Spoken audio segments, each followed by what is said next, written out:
I'm speaking on behalf of myself and Moms for Liberty in Howard County. I'm going to be reading from a book that is intent of the Howard County Media Centers. Red Hood by Elena Arnold. At last, he found his way there. A hand on each of your thighs, his head buried between them, and he's not teasing you. Not now. Not anymore, you think, as his tongue and his lips press into you. As his fingers pull you apart as you come undone beneath his hands. Yes, the smell of him, the sight of him, the feel of him, all are familiar, but not this. The hot, firm pressure of his tongue against your center, the insistence of his hands on your thighs, the building of wonder of your pleasure rising.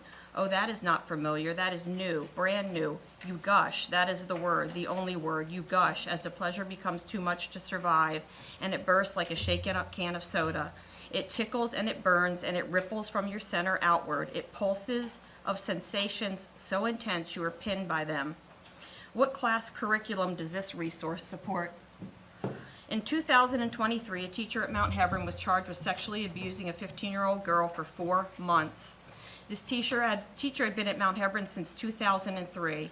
I am sure he used his position of authority to threaten and manipulate this minor to keep his abuse a secret.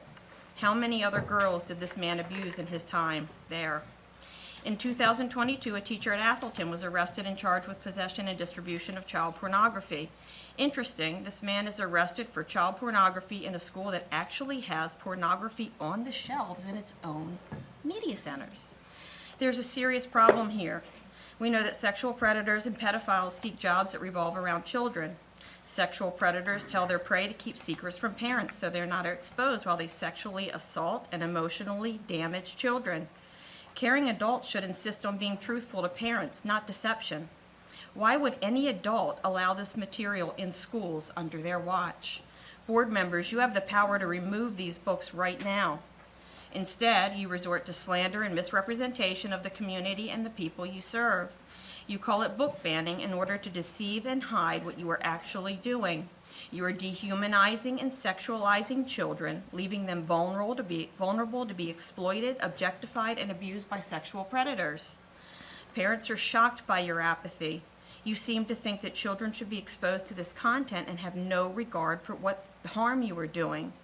You are exposing minors to material where all emotion and intimacy is stripped and sex is reduced to a transactional encounter.